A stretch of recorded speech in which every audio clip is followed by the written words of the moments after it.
ಎಲ್ಲರಿಗೂ ನಮಸ್ಕಾರ. ನಾನು ವಿಜಯ ಪಾಟೀಲ್. ಇವತ್ತು ನಾನು 8ನೇ ತರಗತಿ ಕನ್ನಡ ಮಾಧ್ಯಮ ಸಮಾಜ ವಿಜ್ಞಾನ ಭಾಗ 2ರಿಂದ ಒಂದು ಪಾಠವನ್ನು ಮಾಡ್ತಾ ಇದ್ದೀನಿ. ನೀವಿನ್ನು ನಮ್ಮ ಐಡಿಯಾಸ್ ಫೋರಮ್ನ ಟೆಲಿಗ್ರಾಮ್ ಚಾನಲ್ಗೆ ಜಾಯ್ನ್ ಆಗದೇ ಇದ್ದರೆ ಡಿಸ್ಕ್ರಿಪ್ಷನಲ್ಲಿ ನೀಡಿರುವಂತಹ ಲಿಂಕ್ಗೆ ಹೋಗಿ ಜಾಯ್ನ್ ಆಗ್ಬೋದು.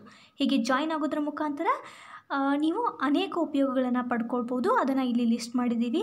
ಈಗಾಗಲೇ ಐಡಿಯಾಸ್ ಫೋರಮ್ ತಂಡ ಹಲವಾರು ಕೋರ್ಸ್ಗಳ ಮೂಲಕ ನಿಮಗೆ ವಿಡಿಯೋಗಳನ್ನು ಅಪ್ಲೋಡ್ ಮಾಡ್ತಿದ್ದಾರೆ. ಇವೆಲ್ಲ ಉಪಯೋಗಗಳನ್ನು ನೀವು ಪಡ್ಕೊತಿದ್ದೀರಿ. ಈಗ ನಮ್ಮ ಟೆಕ್ನಿಕಲ್ ಟೀಮ್ ಮೇಂಟೆನೆನ್ಸ್ಗಾಗಿ ನಮಗೆ ನಿಮ್ಮ ಸಹಾಯ ಅಗತ್ಯ ಇದೆ. ಅಂದರೆ ನಾವು ಹೇಗೆ ಎಫರ್ಟ್ ಹಾಕ್ತಿದ್ದೀವಿ, ಆ ಎಫರ್ಟ್ನ ಮೂಲಕ ನೀವು ಉಪಯೋಗ ಪಡ್ಕೊಳ್ತಿರೋರು ನಮಗೆ ಸಹಾಯವನ್ನು ಮಾಡಬಹುದು. ಇಲ್ಲಿ ಶಿಶು, ಕಿಶೋರ್, ತರುಣ್ ಮತ್ತು ಗೋಲ್ಡನ್ ಸಪೋರ್ಟ್ ಅನ್ನುವಂತಹ 4 ಆಪ್ಷನ್ಗಳ ಮೂಲಕ ನೀವು ನಮಗೆ ಹೆಲ್ಪ್ ಮಾಡಬಹುದು. ಇಲ್ಲಿ ಗೂಗಲ್ ಪೇ ನಂಬರನ್ನು ಕೊಟ್ಟಿದ್ದೀವಿ, 8748814920. ಈ ನಂಬರ್ಗೆ ನೀವು 29 ಅಥವಾ 59, 159 ಅಥವಾ ಗೋಲ್ಡನ್ ಸಪೋರ್ಟ್ ಮಾಡೋರಿದ್ದರೆ 599 ರೂಪಾಯಿಗಳನ್ನು ನಮಗೆ ಪೇ ಮಾಡೋದ್ರ ಮೂಲಕ ಸಹಾಯವನ್ನು ಮಾಡಬಹುದು. ಈ ದುಡ್ಡನ್ನು ನಾವು ನಮ್ಮ ಟೆಕ್ನಿಕಲ್ ಟೀಮ್ನ ಟೆಕ್ನಾಲಜಿ ಅಳವಡಿಕೆಗಾಗಿ ಉಪಯೋಗಿಸ್ಕೊತೀವಿ. Please support us. ಇವತ್ತಿನ ಪಾಠ ಅಧ್ಯಾಯ 4 ಸ್ಥಳೀಯ ಸರ್ಕಾರಗಳು. ಈ ಪಾಠದಲ್ಲಿ ನಾವು ಏನೇನೆಲ್ಲ ಕಲಿತೀವಿ ಅಂತಂದರೆ, ಸ್ಥಳೀಯ ಸರ್ಕಾರ ಅಂದರೆ ಏನು, ಅದರ ರಚನೆ ಹೇಗಾಗುತ್ತೆ, ಸ್ಥಳೀಯ ಸರ್ಕಾರ ಬಂದದ್ದು ಎಲ್ಲಿಂದ, ಸ್ಥಳೀಯ ಸರ್ಕಾರ ನಡೆಸುವಂತಹ ಉದ್ದೇಶ ಏನು, ಹಾಗೆ ಅವು ಯಾವ್ಯಾವ ಕಾರ್ಯಗಳನ್ನು ಮಾಡುತ್ತೆ, ಹಾಗೆ ವಿವಿಧ ಸ್ಥಳೀಯ ಸಂಸ್ಥೆಗಳ ರಚನೆ ಹೇಗಾಗುತ್ತೆ, ಅವುಗಳ ಆಡಳಿತ ವ್ಯವಸ್ಥೆ ಹೇಗೆ ಮತ್ತು ಅವುಗಳಿಗಿರುವ ಜವಾಬ್ದಾರಿ ಮತ್ತು ಕರ್ತವ್ಯಗಳೇನು ಅಂತ ನಾವು ಈ ಪಾಠದಿಂದ ಕಲಿತೀವಿ. ನಾವು 8ನೇ ತರಗತಿ ಮೊದಲನೇ ಭಾಗದಲ್ಲಿ 1, 2 ಪಾಠವನ್ನು ನೋಡಿದ್ವಿ. ಈಗ 3, 4 ಪೌರನೀತಿ ಪಾಠಗಳನ್ನು ಭಾಗ 2ರಲ್ಲಿ ನೋಡ್ತಾ ಇದ್ದೀವಿ. ಇನ್ನು ಭಾರತದಲ್ಲಿ ಸ್ಥಳೀಯ ಸರ್ಕಾರಗಳ ಪರಿಕಲ್ಪನೆ ಬಹಳ ಹಿಂದಿನದ್ದು. ಬಹಳ ಪ್ರಾಚೀನ ಕಾಲದಿಂದ, ಅಂದರೆ ವೇದಗಳ ಕಾಲದಿಂದಲೇ ನಾವು ಸ್ಥಳೀಯ ಸರ್ಕಾರದ ರಚನೆಗೆ ಮತ್ತು ಬೆಳವಣಿಗೆಯನ್ನು ನೋಡ್ಕೋತಾ ಬಂದಿದ್ದೀವಿ. ಇತಿಹಾಸದಿಂದ ತಿಳಿದು ಬರೋದೇನು ಅಂತಂದರೆ, ಸ್ಥಳೀಯ ಸರ್ಕಾರ ಮತ್ತು ಅದರ ಬೆಳವಣಿಗೆ ಇಂಪಾರ್ಟೆನ್ಸ್ ಹಿಂದಿನ ಕಾಲದಿಂದಲೇ ಬಂದದ್ದು. ಸ್ಥಳೀಯ ಸರ್ಕಾರಗಳು ಸಮುದಾಯ ಮತ್ತು ಸರ್ಕಾರಗಳ ನಡುವೆ ಸಂಬಂಧವನ್ನು ಕಲ್ಪಿಸುತ್ತೆ. ಸ್ಥಳೀಯ ಸರ್ಕಾರಗಳು ಏನು ಮಾಡ್ತವೆ, ಅತ್ಯಂತ ತಳಮಟ್ಟದಲ್ಲಿ ಇರುವಂತಹ ಸಮುದಾಯ ಮತ್ತು ಸರ್ಕಾರಗಳ ನಡುವೆ ಸಂಬಂಧವನ್ನು ಕಲ್ಪಿಸುತ್ತೆ. ಅಲ್ಲದೆ ಸ್ಥಳೀಯರು ತಮ್ಮ ಸಮಸ್ಯೆಗಳನ್ನು ಮುಕ್ತವಾಗಿ ಹೇಳ್ಕೊಳ್ಳೋದಕ್ಕೆ ಮತ್ತು ಅದನ್ನು ಬಗೆಹರಿಸ್ಕೊಳ್ಳೋದಕ್ಕೆ ಒಂದು ಅವಕಾಶವನ್ನು ಸ್ಥಳೀಯ ಸರ್ಕಾರ ನೀಡುತ್ತೆ. ಸ್ಥಳೀಯ ಸರ್ಕಾರಗಳು ಸ್ಥಳೀಯ ಸಮಸ್ಯೆಗಳನ್ನು ಅಲ್ಲಿನ ಜನರ ಸಹಕಾರದಿಂದಲೇ ಬಗೆಹರಿಸಿಕೊಳ್ಳೋದಕ್ಕೆ ಸಹಕಾರವನ್ನು ನೀಡುತ್ತೆ. ಇಲ್ಲಿ ಬಗೆಹರಿಸೋದು ಯಾರು, ಸಮಸ್ಯೆಗಳಿರುವಂತಹ ಸಮಾಜದಲ್ಲಿಯೇ ಕೆಲವೊಂದು ಜನ ಸದಸ್ಯರು ಇಲ್ಲಿ ಸಮಸ್ಯೆಗಳನ್ನು ಬಗೆಹರಿಸ್ತಾರೆ. ಆಡಳಿತದಲ್ಲಿ ಸ್ಥಳೀಯ ಜನರ ಭಾಗವಹಿಸುವಿಕೆ ಪ್ರಜಾಪ್ರಭುತ್ವದಂತಹ ಸಂಸ್ಥೆಗಳನ್ನು ತಳಮಟ್ಟದಲ್ಲಿ ಸುಭದ್ರಗೊಳಿಸುತ್ತೆ. ಪ್ರಜಾಪ್ರಭುತ್ವ ಏನು ಹೇಳುತ್ತೆ, ಸರ್ಕಾರ ಪ್ರಜೆಗಳಿಂದ, ಪ್ರಜೆಗಳಿಗಾಗಿ, ಪ್ರಜೆಗಳಿಗೋಸ್ಕರ ಇರುವಂತಹ ಸರ್ಕಾರ. ಆದ್ದರಿಂದ ಅತ್ಯಂತ ತಳಮಟ್ಟದಲ್ಲಿ ಇರುವಂತಹ, ಅತ್ಯಂತ ಕೆಳಗೆ ಇರುವಂತಹ ಗ್ರಾಮ ಮಟ್ಟದ ಸರ್ಕಾರಿ ಸಂಸ್ಥೆಗಳು ಏನು ಮಾಡ್ತವೆ, ಪ್ರಜಾಪ್ರಭುತ್ವವನ್ನು ಎತ್ತಿ ಹಿಡಿತವೆ, ಪ್ರಜಾಪ್ರಭುತ್ವ ಸಂಸ್ಥೆಗಳನ್ನು ಸುಭದ್ರಗೊಳಿಸ್ತವೆ. ಪ್ರಜೆಗಳ ಸ್ಥಳೀಯ ಆಡಳಿತ ಮಂಡಳಿಗಳಿಗೆ ತಮ್ಮ ಪ್ರತಿನಿಧಿಗಳನ್ನು ಚುನಾಯಿಸಿ ಅಧಿಕಾರವನ್ನು ಕೊಡಿಸುವಂತಹ ಹಕ್ಕನ್ನು ಹೊಂದಿರ್ತಾರೆ. ಹೀಗೆ ಸ್ವಯಂ ಆಡಳಿತವನ್ನು ನೀಡುವಂತಹ ಮಂಡಳಿಗಳನ್ನು ನಾವು ಸ್ಥಳೀಯ ಸರ್ಕಾರಗಳು ಅಂತ ಕರಿಬಹುದು. ಇದು ಏನು ಮಾಡುತ್ತೆ, ಅಧಿಕಾರವನ್ನು ವಿಕೇಂದ್ರೀಕರಣಗೊಳಿಸುತ್ತೆ. ಅಂದರೆ ಇಲ್ಲಿ ಒಬ್ಬ ವ್ಯಕ್ತಿಯಲ್ಲಿ ಮಾತ್ರ ಅಧಿಕಾರ ಕೇಂದ್ರೀಕೃತ ಆಗಿರೋದಿಲ್ಲ.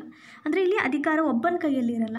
ಇಲ್ಲಿ ಅಧಿಕಾರ ವಿಂಗಡಣೆ ಆಗುತ್ತೆ. ಗ್ರಾಮ ಪಂಚಾಯಿತಿ, ತಾಲೂಕು ಪಂಚಾಯಿತಿ, ಜಿಲ್ಲಾ ಪಂಚಾಯಿತಿ, ರಾಜ್ಯ ಸರ್ಕಾರ, ಕೇಂದ್ರ ಸರ್ಕಾರ, ಹೀಗೆ ಹಲವಾರು ಅಧಿಕಾರಿಗಳ ಅಡಿಯಲ್ಲಿ ನಮ್ಮ ಆಡಳಿತ ಬರುತ್ತೆ. ಆದ್ದರಿಂದ ಸ್ಥಳೀಯ ಸರ್ಕಾರಗಳು ಏನು ಮಾಡ್ತವೆ, ಪ್ರಾಥಮಿಕ ಮಟ್ಟ, ಇದು ಅಧಿಕಾರ ವಿಕೇಂದ್ರೀಕರಣಗೊಳಿಸುವಲ್ಲಿ ಪ್ರಾಥಮಿಕ ಘಟ್ಟ, ಅಂದರೆ ಇದು ಮೂಲ. 1882ರಲ್ಲಿ ಏನಾಗುತ್ತೆ, ಲಾರ್ಡ್ ರಿಪ್ಪನ್ ಸ್ಥಳೀಯ ಸರ್ಕಾರದ ಗೊತ್ತುವಳಿಯನ್ನು ರಚಿಸ್ತಾರೆ. ಈ ಗೊತ್ತುವಳಿ ಸ್ಥಳೀಯ ಸರ್ಕಾರದ ವ್ಯವಸ್ಥಿತ ರಚನೆಗೆ ಅವಕಾಶವನ್ನು ನೀಡುತ್ತೆ. ಹಾಗಾಗಿ ಲಾರ್ಡ್ ರಿಪ್ಪನ್ರನ್ನು ಭಾರತದ ಸ್ಥಳೀಯ ಸರ್ಕಾರದ ಪಿತಾಮಹ ಅಂತ ಕರಿಬಹುದು. ನಂತರ ಏನಾಗುತ್ತೆ 1919 ಮತ್ತು 1935ರ ಕಾಯ್ದೆಗಳು ಬ್ರಿಟಿಷ್ ಸರ್ಕಾರ ಜಾರಿಗೆ ತರುತ್ತೆ. ಈ ಕಾಯ್ದೆಗಳು ಸಹ ಸ್ಥಳೀಯ ಸರ್ಕಾರಕ್ಕೆ ಹೆಚ್ಚಿನ ಅಧಿಕಾರವನ್ನು ಕೊಡ್ತವೆ. ಹಾಗೆ ಗಾಂಧೀಜಿಯವರ ಕನಸು ಏನು? ಗ್ರಾಮ ಸ್ವರಾಜ್ಯವನ್ನು ನನಸಾಗಿಸ್ಕೊಳ್ಳೋದಕ್ಕೋಸ್ಕರ ನಮ್ಮ ಸಂವಿಧಾನ ಏನು ಮಾಡಿದೆ? ಸಂವಿಧಾನದ 4ನೇ ಭಾಗದಲ್ಲಿ ರಾಜ್ಯ ನೀತಿ ನಿರ್ದೇಶಕ ತತ್ವಗಳು ಅಂತ ಕೆಲವೊಂದು ಕಾಯ್ದೆಗಳನ್ನು 40ರ ವಿಧಿಯಲ್ಲಿ ಅಡಕ ಮಾಡಿವೆ. ಅಂದರೆ ಈ 40ನೇ ವಿಧಿ ಏನು ಹೇಳುತ್ತೆ? ಪಂಚಾಯತ್ ಸಂಘಟನೆಯ ಕುರಿತು ನಮಗೆ ಒಂದು ವ್ಯವಸ್ಥೆಯನ್ನು ರೂಪಿಸ್ಕೊಡುತ್ತೆ. ಇದು ಗಾಂಧೀಜಿಯವರ ಗ್ರಾಮ ಸ್ವರಾಜ್ಯದ ಕನಸನ್ನು ನನಸು ಮಾಡುವಲ್ಲಿ ಭಾರತ ಸರ್ಕಾರ ಅಥವಾ ಸಂವಿಧಾನದಲ್ಲಿ ನಾವು ಕಲಿಯುವಂತಹ ವಿಷಯಗಳು. ಇನ್ನು 1992ರಲ್ಲಿ ಏನಾಗುತ್ತೆ? ಸಂವಿಧಾನದ 73ನೇ ಮತ್ತು 74ನೇ ತಿದ್ದುಪಡಿಯಾಗುತ್ತೆ. ಈ ಕಾಯ್ದೆಗಳ ಅನ್ವಯ ಸ್ಥಳೀಯ ಸರ್ಕಾರಕ್ಕೆ ಸಾಂವಿಧಾನಿಕ ಸ್ಥಾನಮಾನವನ್ನು ನೀಡಲಾಗುತ್ತೆ. 73ನೇ ತಿದ್ದುಪಡಿಯಾದದ್ದು ಯಾವಾಗ? 1993 ಏಪ್ರಿಲ್ 24ರಂದು. ಈ ತಿದ್ದುಪಡಿ ಏನು ಹೇಳುತ್ತೆ? ಭಾಗ 9ರಲ್ಲಿ 243ರಿಂದ 243 ವಿಧಿಗಳು ಪಂಚಾಯತ್ ವ್ಯವಸ್ಥೆಯ ಬಗ್ಗೆ ತಿಳಿಸ್ಕೊಡ್ತವೆ. ಇನ್ನು 74ನೇ ತಿದ್ದುಪಡಿ ಕಾಯ್ದೆ ಅನ್ವಯ ಪೌರಾಡಳಿತಕ್ಕೆ ಸಾಂವಿಧಾನಿಕ ಸ್ಥಾನಮಾನವನ್ನು ನೀಡಲಾಗಿದೆ. ಭಾಗ 9A ಯಲ್ಲಿ 243P ಇಂದ ಹಿಡಿದು 243G ವರೆಗೂ ಪೌರಾಡಳಿತದ ಬಗ್ಗೆ ಸಂವಿಧಾನ ಹೇಳುತ್ತೆ. ಕರ್ನಾಟಕದಲ್ಲಿ ಸ್ವತಂತ್ರ ಪೂರ್ವದಲ್ಲಿಯೂ ಕೂಡ ಸ್ಥಳೀಯ ಸರ್ಕಾರಗಳು ಕಾರ್ಯವನ್ನು ನಿರ್ವಹಿಸ್ತಾ ಇದ್ವು. ಸ್ವತಂತ್ರ ನಂತರ ಸ್ಥಳೀಯ ಸರ್ಕಾರಗಳ ಸ್ಥಾಪನೆ ಮತ್ತು ಅವುಗಳಿಗೆ ಶಕ್ತಿಯನ್ನು ಒದಗಿಸೋದಕ್ಕೋಸ್ಕರ ನಮ್ಮ ರಾಜ್ಯ ಏನು ಮಾಡ್ತು? ಹಲವು ಸಮಿತಿಗಳನ್ನು ರಚನೆ ಮಾಡ್ತು. ನಮ್ಮ ರಾಜ್ಯ ಸರ್ಕಾರ 1983ರಲ್ಲಿ ಏನು ಮಾಡ್ತು? ಪಂಚಾಯತ್ ರಾಜ್ ಕಾಯ್ದೆಯನ್ನು ಪರಿಚಯಿಸಿತು. ಅದು ಜಾರಿಗೆ ಬಂದದ್ದು 1985ರಲ್ಲಿ. ಈ ಕಾಯ್ದೆ ಪ್ರಕಾರ ಜಿಲ್ಲಾ ಪರಿಷತ್ ಮತ್ತು ಮಂಡಲ ಪಂಚಾಯಿತಿಗಳು ಪ್ರತ್ಯಕ್ಷ ಚುನಾವಣೆಗಳ ಮೂಲಕ ರಚಿತವಾಗಬೇಕು ಅಂತ ಸೂಚಿಸಲಾಯಿತು. ಇನ್ನು ಸಂವಿಧಾನದ 73ನೇ ತಿದ್ದುಪಡಿಯ ಅನ್ವಯ 1993ರಲ್ಲಿ ಕರ್ನಾಟಕ ಪಂಚಾಯತ್ ರಾಜ್ ಅಧಿನಿಯಮ ರಚನೆ ಆಯಿತು. ಇನ್ನು ಅದೇ 2015ರಲ್ಲಿ ಮರುನಾಮಕರಣ ಆಯಿತು. ಅದು ಏನಂತ? ಕರ್ನಾಟಕ ಗ್ರಾಮ ಸ್ವರಾಜ್ ಮತ್ತು ಪಂಚಾಯತ್ ರಾಜ್ ಅಧಿನಿಯಮ 1993 ಅನ್ನೋದರ ಮೂಲಕ ಇದು ಮರುನಾಮಕರಣವನ್ನು ಹೊಂದಿತು. ಅದು ಯಾವಾಗ? 2015ರಲ್ಲಿ. ಇದರ ಪ್ರಕಾರ ಈಗ ಪ್ರಸ್ತುತ ಕರ್ನಾಟಕದಲ್ಲಿ ಪಂಚಾಯತ್ ರಾಜ್ ವ್ಯವಸ್ಥೆ ಜಾರಿಯಲ್ಲಿದೆ. ಇನ್ನು ಈ ಸ್ಥಳೀಯ ಸರ್ಕಾರಗಳು ಅಂದರೆ ಏನು? ಸ್ವಯಂ ಆಡಳಿತ ನೀಡುವ ಮಂಡಳಿಗಳಿಗೆ ನಾವು ಏನಂತೀವಿ? ಸ್ಥಳೀಯ ಸರ್ಕಾರಗಳು ಅಂತ ಕರಿತೀವಿ. ಇನ್ನು ಸ್ಥಳೀಯ ಸರ್ಕಾರವನ್ನು ರೂಪಿಸುವಂತಹ ಉದ್ದೇಶ ಏನು? ಸ್ಥಳೀಯ ಸರ್ಕಾರದ ಉದ್ದೇಶ ಏನು ಅಂದರೆ ಸ್ಥಳೀಯರ ಸಮಸ್ಯೆಗಳನ್ನು ಸ್ಥಳೀಯರಿಂದಲೇ ಬಗೆಹರಿಸುತ್ತೆ. ಇಲ್ಲಿ ಸಮಸ್ಯೆಗಳಿರುವಂತಹ ಸ್ಥಳಗಳಲ್ಲಿಯೇ ಇರುವಂತಹ ಹಲವಾರು ಸದಸ್ಯರ ಒಳಗೊಂಡು ತಮ್ಮ ಸಮಸ್ಯೆಗಳಿಗೆ ಪರಿಹಾರವನ್ನು ಕಂಡುಕೊಳ್ತಾರೆ. ಇನ್ನು ಜನಸಾಮಾನ್ಯರಿಗೆ ಆಡಳಿತ ಜ್ಞಾನವನ್ನು ಒದಗಿಸೋದು. ಎಲ್ಲರಿಗೂ ಕೂಡ ಕೇಂದ್ರ ಮಟ್ಟದಲ್ಲಿ ರಾಜ್ಯ ಮಟ್ಟದಲ್ಲಿ ಇರುವಂತಹ ಆಡಳಿತ ವ್ಯವಸ್ಥೆ ಹೇಗಿದೆ ಅನ್ನೋದನ್ನು ಈ ಗ್ರಾಮ ಮಟ್ಟದಲ್ಲಿ ವ್ಯವಸ್ಥೆ ಮಾಡೋದರ ಮೂಲಕ ವ್ಯವಸ್ಥೆಯನ್ನು ಅರಿವಿಗೆ ತರೋದು. ಇನ್ನು ಜನಸಾಮಾನ್ಯರಿಗೆ ಆಡಳಿತ ಜ್ಞಾನವನ್ನು ಮೂಡಿಸೋದು. ಇನ್ನು ಅಧಿಕಾರದ ವಿಕೇಂದ್ರೀಕರಣ. ಇಲ್ಲಿ ಅಧಿಕಾರದ ವಿಕೇಂದ್ರೀಕರಣ ಏನು ಅಂದರೆ ಏನು? ಅಧಿಕಾರವನ್ನು ವಿಂಗಡಣೆ ಮಾಡೋದು. ಬೇರೆ ಬೇರೆ ಅಧಿಕಾರಿಗಳ ಅಡಿಯಲ್ಲಿ ಆಡಳಿತ ಬರೋದನ್ನು ವಿಕೇಂದ್ರೀಕರಣ ಅಂತ ಕರಿತೀವಿ. ಇದು ಸ್ಥಳೀಯ ಸರ್ಕಾರ ತಿಳಿಸ್ಕೊಡುತ್ತೆ. ಇನ್ನು ತಳ ಹಂತದಲ್ಲಿ ಜನರಿಗೆ ನಾಯಕತ್ವ ಗುಣವನ್ನು ಬೆಳೆಸೋದು. ಅಂದರೆ ಯುವಕರಲ್ಲಾಗಲಿ ಗ್ರಾಮಸ್ಥರಲ್ಲಾಗಲಿ ನಾಯಕತ್ವದ ಗುಣವನ್ನು ಬೆಳೆಸೋದು ಸ್ಥಳೀಯ ಸರ್ಕಾರದ ಉದ್ದೇಶ. ಇನ್ನು ಸ್ಥಳೀಯ ಸರ್ಕಾರದ ಕಾರ್ಯಗಳು ಏನೇನು? ಅವು ಯಾವ್ಯಾವ ರೀತಿಯ ಕಾರ್ಯಗಳನ್ನು ಮಾಡ್ತವೆ, ಯಾವ್ಯಾವ ರೀತಿಯ ಕಾರ್ಯಯೋಜನೆಗಳನ್ನು ರೂಪಿಸ್ಕೊಳ್ತವೆ ಅಂತಂದರೆ, ಇದು ಪಂಚಾಯಿತಿ ಆಸ್ತಿಯನ್ನು ಕಾಪಾಡಿಕೊಳ್ಳುತ್ತೆ. ಪಂಚಾಯಿತಿ ವ್ಯಾಪ್ತಿಯಲ್ಲಿ ಬರುವಂತಹ ಸರ್ಕಾರಿ ಆಸ್ತಿಯನ್ನು ಇದು ಕಾಪಾಡಿಕೊಳ್ಳುತ್ತೆ.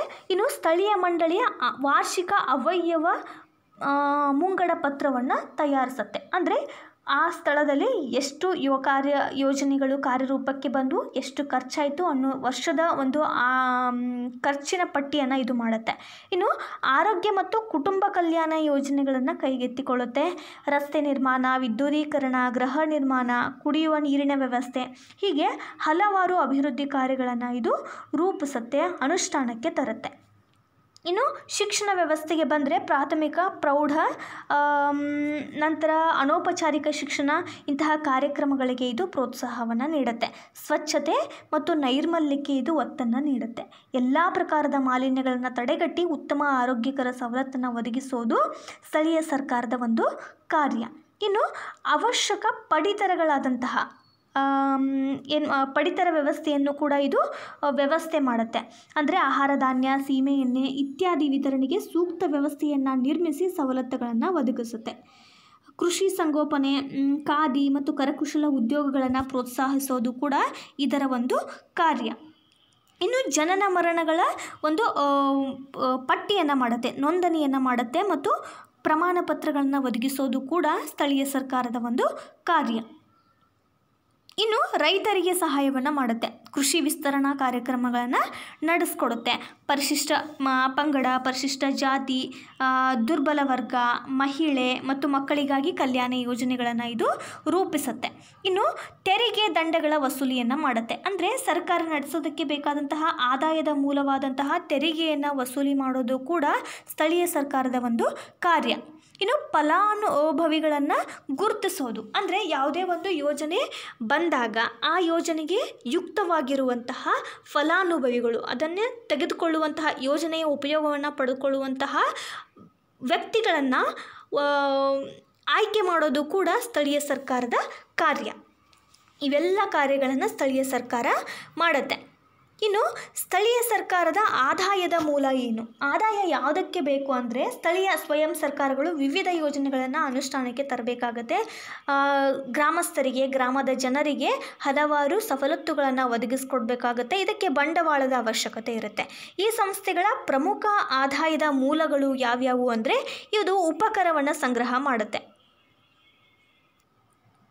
ಅಂದರೆ ನೀರು, ಆರೋಗ್ಯ, ಶಿಕ್ಷಣ, ಗ್ರಂಥಾಲಯ ಮತ್ತು ವಾಚನಾಲಯಗಳು ಹೀಗೆ ಹಲವಾರು ಸಂಸ್ಥೆಗಳಿಂದ, ಹಲವಾರು ಕ್ಷೇತ್ರಗಳಿಂದ ಅದು ಉಪಕರವನ್ನು ಸಂಗ್ರಹ ಮಾಡುತ್ತೆ. ಇದು ಕೂಡ ಒಂದು ಸರ್ಕಾರದ ಆದಾಯವಾಗಿ ನಮಗೆ ಬಿಂಬಿಸಲ್ಪಡುತ್ತೆ. ಇನ್ನು ಕಟ್ಟಡ ತೆರಿಗೆ, ಇನ್ನು ಸರ್ಕಾರದ ಕಟ್ಟಡಗಳಿರ್ತವೆ, ಖಾಲಿ ಜಾಗಗಳಿರ್ತವೆ, ನಿವೇಶನಗಳಿರ್ತವೆ, ವ್ಯಾವಹಾರಿಕ ಸಂಸ್ಥೆಗಳಾದಂತಹ ಮಾರುಕಟ್ಟೆ, ಸಂತೆ, ಮನರಂಜನಾ ಮಂದಿರ, ಹಾಗೆ ಜಾಹೀರಾತುಗಾರರು ಹೀಗೆ ಹಲವರಿಂದ ತೆರಿಗೆಯನ್ನು ಇವರು ವಸೂಲಿ ಮಾಡೋದರ ಮೂಲಕ ಸರ್ಕಾರಕ್ಕೆ ಆದಾಯವನ್ನು ಸಂಗ್ರಹಿಸ್ತಾರೆ. ಇನ್ನು ಪ್ರವಾಸಿ ತಾಣಗಳ ತೆರಿಗೆ ಏನಾಗುತ್ತೆ, ಆಯಾ ಪಂಚಾಯಿತಿ ವ್ಯಾಪ್ತಿಯಲ್ಲಿ ಕೆಲವೊಂದು ಪ್ರವಾಸಿ ತಾಣಗಳು ಬರ್ತಿರ್ತವೆ. ಕೆಲವೊಂದು ಪಂಚಾಯಿತಿಗಳಲ್ಲಿ ಬರ್ತವೆ, ಒಂದೊಂದು ಪಂಚಾಯಿತಿಗಳಲ್ಲಿ ಬರಲ್ಲ. ಪ್ರವಾಸಿ ತಾಣಗಳು ಇರುವಂತಹ ಪಂಚಾಯಿತಿಗಳು ಏನು ಮಾಡ್ತವೆ, ಆ ಪ್ರವಾಸಿ ತಾಣಗಳಿಂದ ತೆರಿಗೆಯನ್ನು ಸಂಗ್ರಹಿಸ್ತವೆ. ಪ್ರವಾಸಿಗರಿಂದ ಬಂದಂತಹ ತೆರಿಗೆಯೂ ಕೂಡ ಪಂಚಾಯತ್ ರಾಜ್ ವ್ಯವಸ್ಥೆಯ ಆದಾಯದ ಮೂಲ. ಇನ್ನು ಪಂಚಾಯಿತಿ ಆಸ್ತಿಯ ಲಾಭ, ಪಂಚಾಯಿತಿ ಆಸ್ತಿಗಳಿಂದ ಬರುವಂತಹ ಬಾಡಿಗೆ, ಹಲವಾರು ನಿವೇಶನಗಳು, ಕಟ್ಟಡಗಳನ್ನು ಬಾಡಿಗೆಗೆ ಬಿಟ್ಟು ಆ ಬಾಡಿಗೆ ಹಣವನ್ನು, ಗುತ್ತಿಗೆ ಹಣವನ್ನು ಇದು ಆದಾಯದ ಮೂಲವಾಗಿ ಉಪಯೋಗಿಸ್ಕೊಳ್ಳುತ್ತೆ. ಇನ್ನು ರಾಜ್ಯ ಸರ್ಕಾರದಿಂದ ದೊರೆಯುವಂತಹ ಧನ ಅಥವಾ ಸಹಾಯ ಅಥವಾ ಇದನ್ನು ಅನುದಾನ ಅಂತ ಹೇಳಬಹುದು. ಕೆಲವೊಂದು ಯೋಜನೆಗಳಿಗೆ ರಾಜ್ಯ ಸರ್ಕಾರದಿಂದ ಆದಾಯ ಬರುತ್ತೆ, ರಾಜ್ಯ ಸರ್ಕಾರದಿಂದ ಅನುದಾನ ಬರುತ್ತೆ. ಆಯಾ ಯೋಜನೆಗಳಿಗೆ ಬಂದಂತಹ ಅನುದಾನವೂ ಕೂಡ ಏನಾಗುತ್ತೆ, ಪಂಚಾಯತ್ ರಾಜ್ ವ್ಯವಸ್ಥೆಯ ಆದಾಯದ ಮೂಲ ಆಗುತ್ತೆ. ಇವೆಲ್ಲವುಗಳು ಕೂಡ ಪಂಚಾಯಿತಿ ವ್ಯವಸ್ಥೆಗೆ ಆದಾಯದ ಮೂಲಗಳು.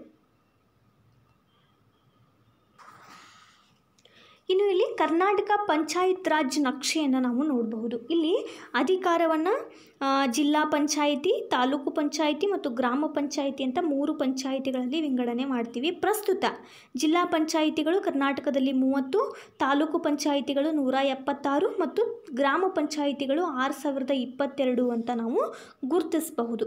ಇಲ್ಲಿ ಬರೀ ಗ್ರಾಮ ಪಂಚಾಯಿತಿಯನ್ನು ಮತ್ತೆ ಮರು ವಿಂಗಡಣೆ ಮಾಡಿದ್ದೀವಿ.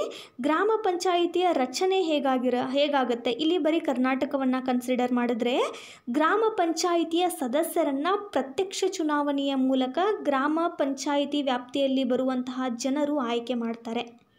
ಗ್ರಾಮ ಪಂಚಾಯಿತಿ ಸದಸ್ಯರ ಆಯ್ಕೆ ಪ್ರತ್ಯಕ್ಷ ಚುನಾವಣೆಯ ಮೂಲಕ ನಡೆಯುತ್ತೆ. ಈ ಗ್ರಾಮ ಪಂಚಾಯಿತಿ ಸದಸ್ಯರಿಂದ ಆಯ್ಕೆಯಾಗ್ತಾರೆ ಅಧ್ಯಕ್ಷ ಮತ್ತು ಉಪಾಧ್ಯಕ್ಷರು. ಈ ಸದಸ್ಯರಲ್ಲಿಯೇ ಒಬ್ಬ ಅಧ್ಯಕ್ಷ ಮತ್ತು ಉಪಾಧ್ಯಕ್ಷರನ್ನು ಚುನಾವಣೆಯ ಮೂಲಕ ಗ್ರಾಮ ಪಂಚಾಯಿತಿ ಸದಸ್ಯರು ಆಯ್ಕೆ ಮಾಡ್ತಾರೆ. ಇನ್ನು ಇಲ್ಲಿ ಇನ್ನೊಬ್ಬ ಅಧಿಕಾರಿ ಬರ್ತಾರೆ, PDO, ಗ್ರಾಮ ಪಂಚಾಯಿತಿಯ ಕಾರ್ಯಪಾಲನೆಗಾಗಿ ಪೂರ್ಣಾವಧಿಯ ಪಂಚಾಯತ್ ಅಭಿವೃದ್ಧಿ ಅಧಿಕಾರಿ ಅಂತ ಇವರನ್ನು ಕರಿತೀವಿ, PDO ಅಂತ ಕರಿತೀವಿ. ಇವರನ್ನು ಸರ್ಕಾರ ನೇಮಕ ಮಾಡುತ್ತೆ. ಇವರನ್ನು ಇತ್ತೀಚೆಗೆ ಕರ್ನಾಟಕ ಪರೀಕ್ಷಾ ಪ್ರಾಧಿಕಾರ ಪರೀಕ್ಷೆಯ ಮೂಲಕ ರಾಜ್ಯ ಸರ್ಕಾರ ನೇಮಕ ಮಾಡುತ್ತೆ. ಈ PDO ಏನು ಮಾಡ್ತಾರೆ, ಗ್ರಾಮ ಪಂಚಾಯಿತಿಯ ಕಾರ್ಯಪಾಲನೆಗಾಗಿ ಇವರು ಕೆಲಸವನ್ನು ಮಾಡ್ತಾರೆ. ಇವರಿಗೆ ಯಾವುದೇ ಮತದಾನದ ಹಕ್ಕಿರಲ್ಲ. ಇವರ ಅಧ್ಯಕ್ಷ ಮತ್ತು ಉಪಾಧ್ಯಕ್ಷರನ್ನು ಚೂಸ್ ಮಾಡುವಲ್ಲಿ ಯಾವುದೇ ಮತದಾನದ ಹಕ್ಕಿರಲ್ಲ. ಬಟ್ ಎಲ್ಲ ಸಭೆಗಳಲ್ಲಿಯೂ ಭಾಗವಹಿಸಿ ತಮ್ಮ ಸಲಹೆಗಳನ್ನು ನೀಡುವ ಅಧಿಕಾರವನ್ನು PDOಗಳು ಹೊಂದಿರ್ತಾರೆ. ಇಲ್ಲಿ ಹಲವಾರು ಗ್ರಾಮಗಳನ್ನು ಮೆನ್ಷನ್ ಮಾಡಿದ್ದೀವಿ. ಇಲ್ಲಿ ಪ್ರತಿಯೊಂದು ಗ್ರಾಮದಲ್ಲಿಯೂ ಕೂಡ ಗ್ರಾಮಗಳನ್ನು ಕೂಡ ವಾರ್ಡ್ಗಳು ಅಂತ ಕರಿತೀವಿ. ವಾರ್ಡ್ಗಳ ಸದಸ್ಯರಾದವರು ಚುನಾಯಿತರಾಗ್ತಾರೆ. ಕರ್ನಾಟಕದಲ್ಲಿ ಪ್ರಸ್ತುತ 6022 ಗ್ರಾಮ ಪಂಚಾಯಿತಿಗಳಿವೆ. ಇದನ್ನು ಯಾವ ಆಧಾರದ ಮೇಲೆ ಚೂಸ್ ಮಾಡ್ತಾರೆ ಅಂದರೆ 5000ದಿಂದ 7000 ಜನಸಂಖ್ಯೆ ಇರುವಂತಹ ಗ್ರಾಮಗಳು ಇಲ್ಲಿ ವಾರ್ಡ್ಗಳಾಗಿ ಬಿಂಬಿಸಲ್ಪಡ್ತವೆ. ಅಕ್ಕಪಕ್ಕದ ಗ್ರಾಮಗಳು ಗ್ರಾಮ ಪಂಚಾಯಿತಿ ರಚನೆಗೆ ಸೇರಿಕೊಳ್ತವೆ. ಪ್ರತಿ 400 ಜನರಿಗೆ ಏನು ಮಾಡ್ತಾರೆ, ಒಬ್ಬ ಸದಸ್ಯ ಅಂತ ಆಯ್ಕೆ ಮಾಡಲಾಗುತ್ತೆ. ಇದು ಗ್ರಾಮ ಪಂಚಾಯಿತಿಯಲ್ಲಿ ಸದಸ್ಯರನ್ನು ಆಯ್ಕೆ ಮಾಡುವಂತಹ ಒಂದು ರಚನೆ. ಇದು ಕರ್ನಾಟಕ ಪಂಚಾಯತ್ ರಾಜ್ನ ನಕ್ಷೆ. ಈ ಪಾಠದಲ್ಲಿ ನಾವು ಏನೇನೆಲ್ಲ ಕಲಿತ್ವಿ? ಸ್ಥಳೀಯ ಸರ್ಕಾರಗಳು ಅಂದರೆ ಏನು, ಅದರ ಡೆಫಿನೇಷನ್, ಹಾಗೆ ಕಾಲಾಂತರದಲ್ಲಿ ಯಾವ ರೀತಿಯ ಬದಲಾವಣೆಗಳೊಂದಿಗೆ ಸ್ಥಳೀಯ ಸರ್ಕಾರ ಇಂದಿನ ರೂಪಕ್ಕೆ ಬಂದಿವೆ, ಹಾಗೆ ಸ್ಥಳೀಯ ಸರ್ಕಾರದ ಉದ್ದೇಶಗಳು ಏನೇನು, ಹಾಗೆ ಸ್ಥಳೀಯ ಸರ್ಕಾರ ಯಾವ್ಯಾವ ರೀತಿಯ ಕಾರ್ಯಗಳನ್ನು ಕೈಗೊಳ್ಳುತ್ತೆ ಮತ್ತು ಸ್ಥಳೀಯ ಸರ್ಕಾರಕ್ಕೆ ಬೇಕಾಗುವಂತಹ ಆದಾಯ ಎಲ್ಲಿಂದ ಬರುತ್ತೆ, ಆ ಆದಾಯದ ಮೂಲಗಳು ಯಾವ್ಯಾವು, ಹಾಗೆ ಕರ್ನಾಟಕ ಪಂಚಾಯತ್ ರಾಜ್ನ ನಕ್ಷೆಯನ್ನು ನಾವು ಈ ಪಾಠದಲ್ಲಿ ಕಲಿತ್ವಿ. ಮುಂದೆ ಇದೇ ಪಾಠದ ಮುಂದಿನ ಭಾಗದೊಂದಿಗೆ ನಾನು ನಿಮ್ಮ ಜೊತೆ ಬರ್ತೀನಿ. ಈ ವಿಡಿಯೋ ನಿಮಗೆ ಇಷ್ಟ ಆದರೆ ಲೈಕ್ ಮಾಡಿ, ಶೇರ್ ಮಾಡಿ ಮತ್ತು ಕಮೆಂಟ್ ಮೂಲಕ ನಿಮ್ಮ ಅಭಿಪ್ರಾಯವನ್ನು ತಿಳಿಸಿ. Thank you.